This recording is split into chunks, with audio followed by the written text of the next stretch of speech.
All right, thank you for staying. This is Daybreak, reaching you live from the nation's capital in Abuja. Time for us to take a look at the dailies on Daybreak, and we will begin with the Daily Trust newspaper this morning. The lead story here, it says, life pension for HOS, PAMSEX upsets contributory scheme. And the writer says how new policy negates constitution. Police, professors push for exclusion too. Trend dangerous, reverse approval, experts tell Buhari. You also would find Uber's convoy attacked in Anambra, orderlies gunned down. And that's on page 38. Ransom fraud. Outcome of investigations on Mamu mind-boggling, says the DSS on page 34. E-payment hit monthly all-time high of 33 trillion naira in August. And that's on page 23 as well. The infograph basically shows you the budgetary allocations for pension in 2022. That's federal government's budget amounting to 577.36 billion naira. And that's that for the, well, not forgetting, of course, the tracking of those still in captivity. Daily Trust newspaper, just below the masthead, are counting on the number of days that the school children are in captivity. So you have 11 schoolgirls of FGC Birni Yauri, 452 days still in captivity. One student of Bethel Baptist High School, Kujama, 425 days still in captivity. Below that, the weekly security review gives you a breakdown of the trend of security situation in Nigeria. All right, with that, we'll move on to the next newspaper, which is Leadership newspaper. On the top of the page, we have illegal haulage. Dangote patrol team arrests errant drivers. We also have federal government Serap head to court over ASU strike. Just below the masthead, we have we're losing $700 million monthly to oil theft, says NNPCL. Electronic transmission, parties CSOs caution against sabotage in 2023. We have the lead story here that talks about presidential primary fallout. We are aggrieved but will remain in APC, Amechi Onu Nwajuba say. Only PMB can say if Amechi was fairly treated, says 8, and Nwajuba working with Uzodinma to rebrand party in Imo. More stories. Only good governance will guarantee security in Nigeria, says Catholic bishops. CBN grants Flutterwave switching and processing license. And also Queen Elizabeth, it's Prince Elizabeth II's cottage arrives to huge crowd in Edinburgh. And these are some of the stories on leadership. All right, let's take a look at the national economy. The lead story there says Nigeria's electricity woes continue as value chain disconnect pervades sector. The writer says stakeholders list fundamental reforms and heavy investments, others as panacea. You also will find at the very bottom how Queen Elizabeth's death will impact UK's economy. Excessive bank charges still causing headaches for customers. Listed oil and gas companies post net profit of 47.34 billion naira. You can also find how you can join the billion-dollar tech club on page 30 of the national economy. That's that for the paper. All right, let's move on to Blueprint newspaper, where just below the masthead, they says 70 royal garlands for Etu Nupe at 70. We have writers that says monarch urges caution once against calumny ahead of 2023. Atiku others hail ruler on royalty peace. And then we have the lead story that talks about the strike 7 months after federal government ASU students shift battle to court. Ngige 6 accelerated hearing. Uniban staff commit suicide. Order Buhari to release, pay all entitlements, Serap students tell court. University teachers tackle unison, pro-chancellor vow to stay on.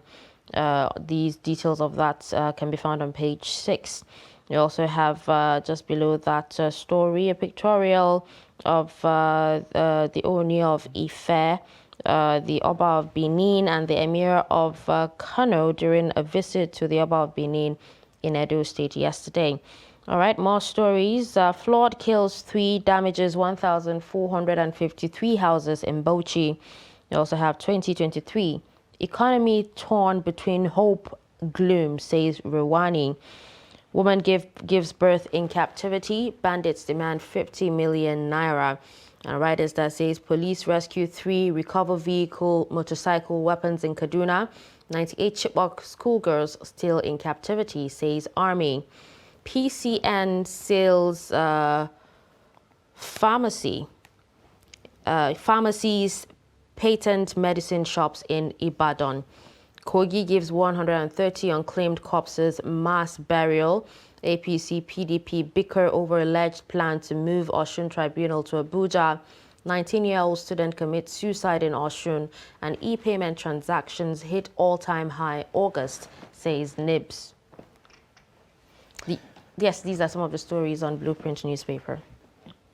All right, so let's take a look at the next paper.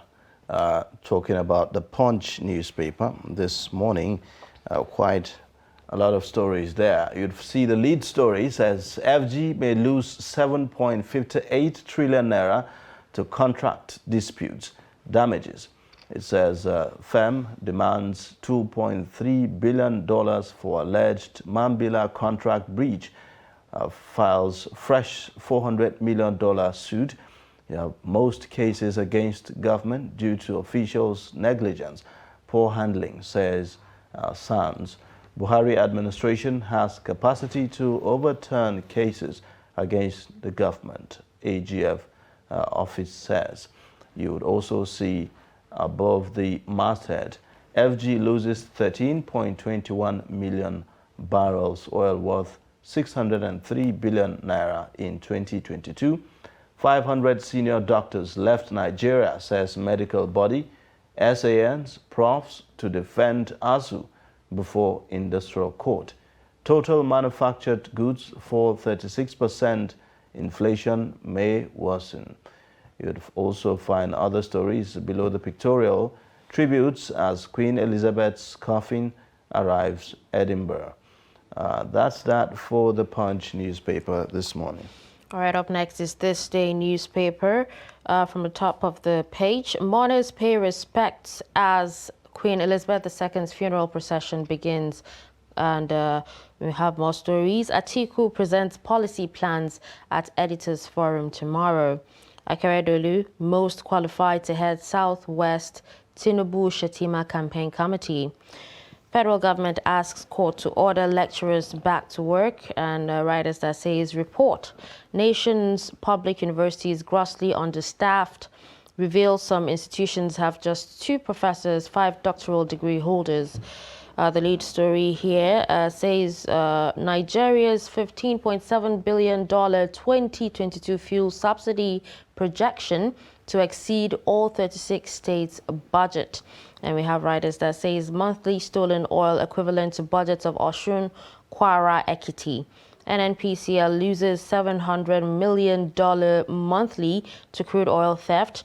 Wants quick legal framework, stiffer sanctions for criminals. And then just on the footnote there, we have Uba escapes assassins' bullets, security aides, others killed in deadly attack. These are some of the stories on the front page of This Day newspaper. All right, and on The Nation newspaper this morning, the lead story says 210 days after, federal government asks court to stop ASU strike. The writer says plaintiff seeks order against lecturers to return to work. You would also find Nigeria's debt stocks hit 45.25 trillion naira. And then below the pictorial, we will retire political tourists Atiku to Dubai, says Shetima, a ruling party diversionary says PDP's campaign spokesman. You also find 6 feared killed in attack on Uba's convoy. Supreme Court depleted as Justice Aboki retires. Brazilian returnee excretes 92 wraps of cocaine. NCDC 36 monkeypox cases recorded in 1 week. These are the stories on the front page of The Nation this morning. All right, right about now, we'll move on to take some of these stories that we've reeled out from the papers. And we have our reviewer for today, Ali M. Ali. He's president, Nigerian Guild of Editors, and he joins us to give us analysis, detailed analysis of the papers today. Good morning, and thank you for joining us. Good morning, Husseina. Good morning, Ayuba. It's good to be here. All right, so let's start with the lead story on Daily Trust newspaper that talks about life pensions for HOS, perm sex upset contributory scheme. Let's hear your thoughts on this, and you know what's the after effect in the long term on contributory schemes in Nigeria.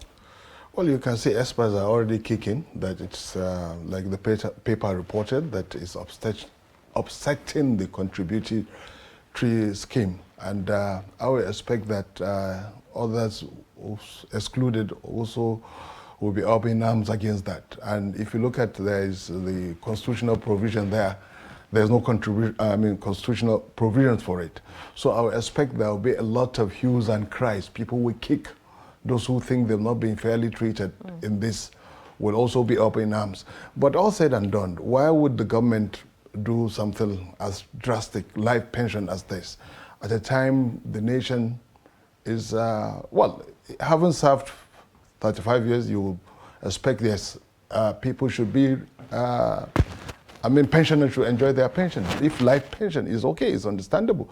But there's, at a time like this, I think, to me, this is ill-advised, it's untimely, and I think the government will have a rethink. And the president, maybe he's been not been guided properly, he's not been briefed properly about the implication of something as, if you like, as radical as this. Because, like the paper reported, it's upsetting the scheme itself. Now, if you look at it, for, I think, the rank of permanent secretary, when you retire with your full benefits, lifelong. And then you look at the economy, can the economy support that? Especially when people on the lower rung are being asked to tighten their belt. And then the struggle will be that everybody will be looking forward to that, and the people will pull all stops to do that. And then, you see, sometimes it's good when you have a well-rounded civil service, technocrats. It takes a lot of investment to get to the level of a permanent secretary, a federal permanent secretary, even a federal director. You expect that these are people who have gone through the mill, they have honed their skills, they know the civil service procedure, because a sound civil service now would translate to sound governance. If you have a very sound civil service, well-rounded personnel, then you expect that civil service, which is the engine room to drive whatever government processes, deliverables. But so people, they will expect at the end of the day, perhaps they'll be really taken care of. Some people make this reference that the collapse of the civil service system began with the massive purge in 1976, when a lot of civil servants were sent packing unprepared.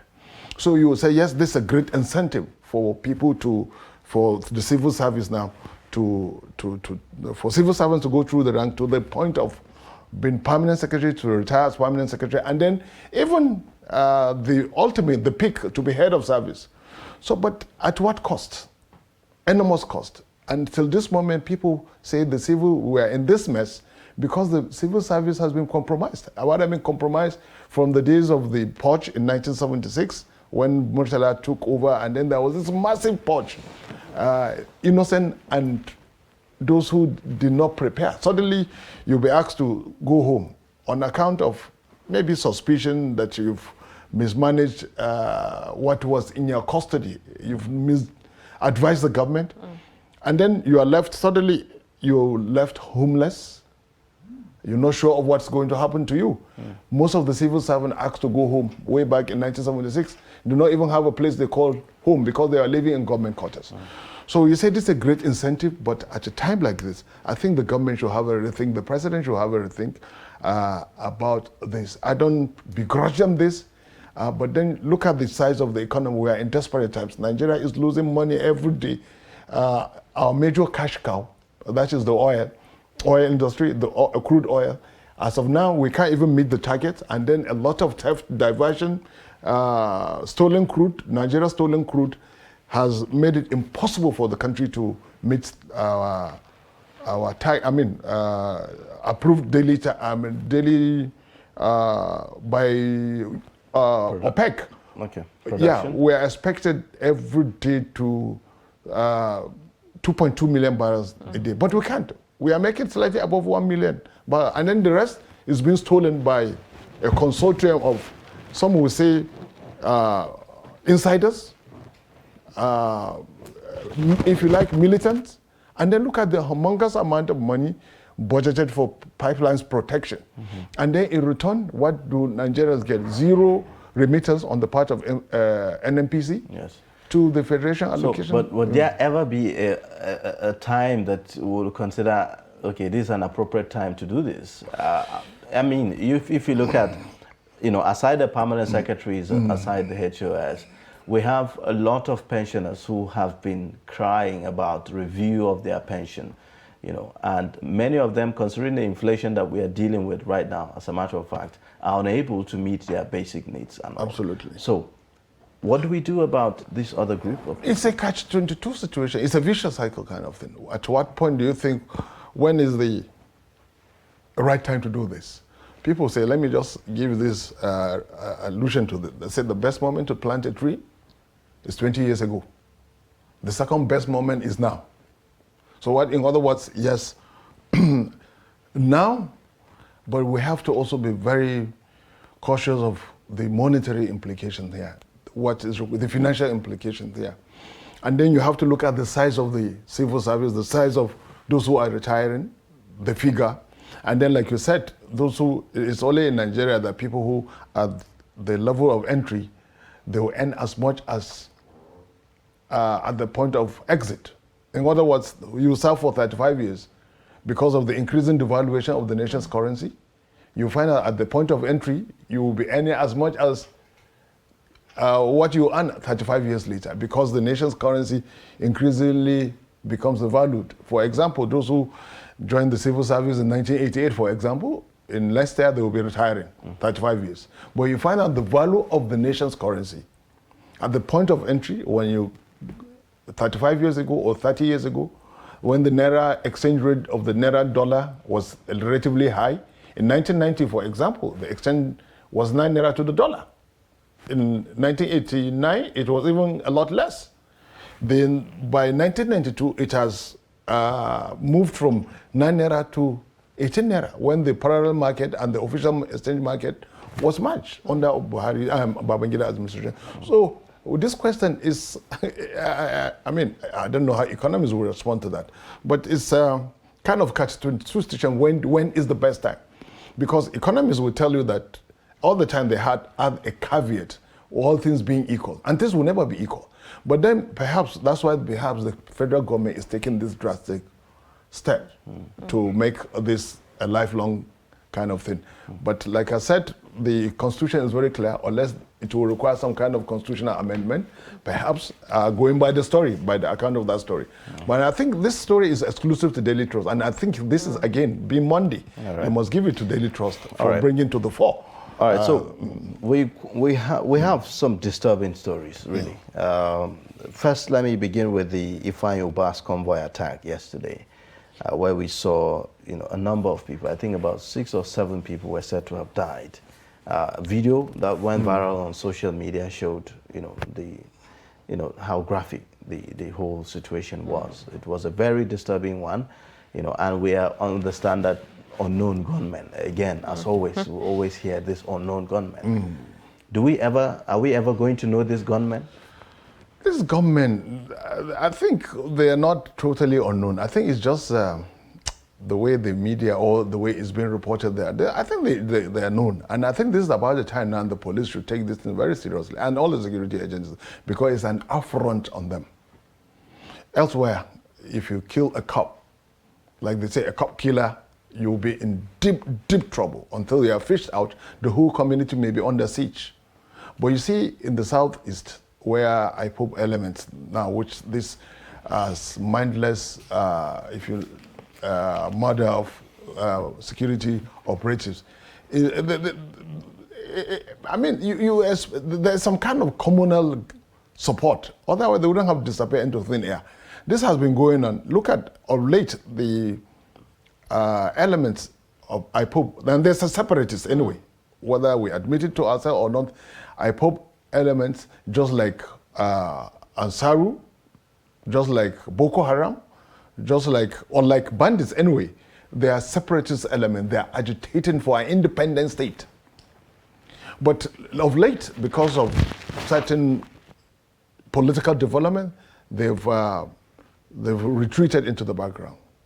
Some people attribute that because of, young people and the emergence of certain political forces, and then the idea that, yes, they could get legitimately what they're aspiring to have illegally. Now, with this death, especially the assassination and the murder of these gallant police officers, it brings to the fore again that, look, all is not that well in the southeast. I would expect that as we progress towards the terminal date of, election, there will be more of this. You see a resurgence of, and then it looks like there's more. The attack appears to be more concentrated on political figures and electoral issues. So, for instance, you see INEC registration centers being attacked. You see political figures, convoys being attacked. I mean, this is not the first, I believe. Yeah. We've seen several, yes, and the likes of them. Why is it particular about politicians? Yes, and then if you look at it, even now that you mentioned this, and then you also have to look at it, it's not the whole of Southeast. There is a place where these attacks are more frequent and are more deep-rooted. If you look at a state like Imo has been in the eye of the storm. And you link that to the political developments in Imo State.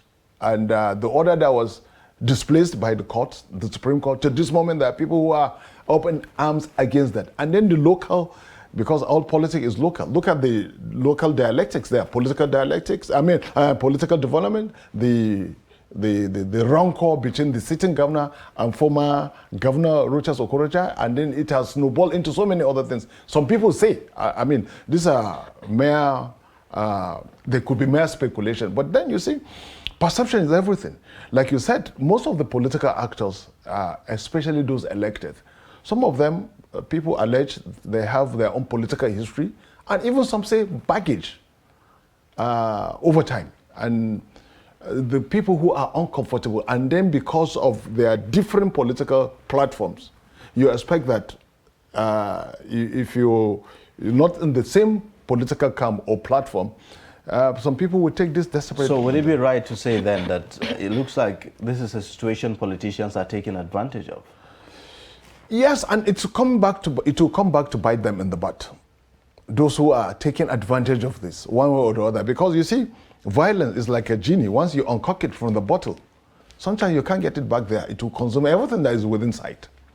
Okay, now still talking about insecurity, there's this story that's almost on every newspaper today that wants to actually pick your brain on, the whole Mamu saga. On Daily Trust, it says ransom fraud and outcome of investigations on Mamu mind-boggling by the DSS. That some people are actually finding it difficult to believe that for someone who, has helped, in the negotiation and release of so many, victims will be accused of being, part of the whole, crime. Well, like the story said, it's mind-boggling. I'm still dazed myself. How did Manumu and the DSS come to this conclusion? And then revelations. So far, we heard only from the DSS. And then at the point of arrest, I think one of the Mamu's aide actually released a statement. I think they work, head of project in his medium. That they're not, yes. Yeah, a couple of people have spoken out. Yes. Sheikh Gumi have spoken Yeah. out. Oh yeah, Sheikh Gumi of late. Some family members Yes. and some sort. And we understand that Fadi Law or something was arrested, as well. Yes. for speaking out and all that and Yes. making a case for him. To some of us, you begin to wonder, the facts really don't really add up. And then, you know, over time you learned, and this is not restricted to the Nigerian DSS, over time people in the north, informed people say, look, you always distrust security organizations. Like one of those who intervene actually mentioned that, look, they are often jealous of people who intrude into their work space. Now, let's look at, if you look at the facts the way they are, then you say, yes, both sides, you take their, you question their involvement in the whole saga. For Mamu, there are certain violations, certain conventions he violated in the process of negotiation on behalf of the families and on behalf of the bandits or terrorists. There are certain conventions, if you are a negotiator, you just don't do. He violated some of them. And which also questioned his neutrality in the whole matter. It was a very dangerous thing he undertook, and when you undertake something as dangerous as that, and then you were careless enough to violate the convention guarding this kind of negotiation, then you know something is bound to give. And this is exactly the situation with Mamu. Now, as for the DSS claiming that perhaps it's involved in ransom racketeering and then the discovery of some, the uniforms and then hard currency. You see, the point is this. All this while the question is, how come they didn't discover that until he was arrested and in faraway land? Why didn't they storm his residence in the first instance when they suspected if they had incontrovertible proof? Look, it's easy to do that, even to a layman, even to an ordinary reporter like me, that look, you can plant some of these things. There are instances, we've seen that. We've seen, at a point, I covered crime. We covered crime. I covered crime, judiciary. Every now and again, the police will parade suspects with arms, and then some of the recovered arms, long time ago, before banditry now became, took center stage. When ordinary breaking and entry, armed robbery, before kidnapping, now displays and dislodge these petty crimes. You discover that most of the arms brought to display before the reporters, you find that almost all of them, they look identical. And if you took the trouble to mark one now, another round, I'm just saying this because it has happened in the past. So it's a lot easier to plant incriminatory I don't like your face. There's a way I can plant that. And we had instances of people who had either their residences burgled and incriminating document planted in there, or arms, or their vehicles. One instance is someone who wanted to give, a good Samaritan, actually gave a free ride to a security operative. Halfway he said, look, I've changed my mind. So, unknown to him, an arm was planted in his car. Further down, I'm just digressing just to make this point. So, but really there are certain conventions, and then there are questions that only Mamu can answer, because in the process of negotiating, he inadvertently, unknowingly or consciously put a lot of pressure on both sides. That is the the victims, the families, and even the government and the rest of Nigerians. All right. So, one of the things that a lot of people have been talking about is the fact that, the emergence of people like Mamu is as a result of, if you like, maybe certain absence of certain things, maybe on the part of security agencies. So we saw emergence of people like, Mamu. There was a vacuum, in other words. There was a vacuum, and then people like him emerged and all that, and which is why now a lot of people are now asking about the intent and all of that. What are the lessons, that should be taken on the part of government to, if, for instance, there's going to be a negotiation of some sort, and then it's also, relating with negotiators, whether hired negotiators, self-appointed, and the rest of them? Well, the case of Mamu, for example, is clearly a self-appointed mission. And those who have watched over time, how did that happen? Because, like you said, there was a vacuum. But you see, in every, unless, of course, the government was not prepared to deal with the bandits. And I don't think that was the case. There are people who are they have honed their skill, they're trained for this kind of negotiation. And I'm absolutely positive they are not lacking in the system. It's just that, and that's why the intern now, that people question the intern. Why would he place himself in harm's way and in the process violate all the conventions guiding a process like a top process? Because it looks like, because it gives an impression as though government do not have options of hiring professional negotiators to be able to handle. That's the impression the government will want to give. You see, you distrust government. You distrust government. Let me just go back in history. Remember the case of Sergeant Rogers and the killer squad in the military administration of yesteryears? If a government could have a killer squad to get rid, at least from the account of the likes of Sergeant Rogers, way back before the Oputa panel, if the government had killer squad, that means government could have a team of negotiators at a time of conflict. And this is a conflict situation. It has lasted for a couple of years now, and it's going on. To this, in the front page of Daily Trust, look at the clock, the tracking clock, the number of days, weeks, months. Some of the Yauri girls are in captivity, just like we did with the Chibok girls. So if government had a killer squad, then it will have a team of negotiators to deal with another that. dimension to this is that there are allegations as well on Mahmoud that he has, seemed to frustrate government's effort in negotiating, the release of the abductees in some instances where he's not involved and the likes. Well, that may be true. Because look at it, for example, now, and this is why I say he has violated certain conventions. When you are dealing with self-appointed, really, as it were now, he self-appointed himself into negotiating on part. Then you've questioned the intern. Why would you want to undertake something as dangerous as this? What makes it so special? What skills do you have? How vast, how familiar are you with this kind of complex negotiation? So this is where people will now be wary of, they will question his intent. That is one. And then look at how inadvertently, that may be unconscious or conscious. And this is where people who are versed in this, they will say, yes, the man could be guilty.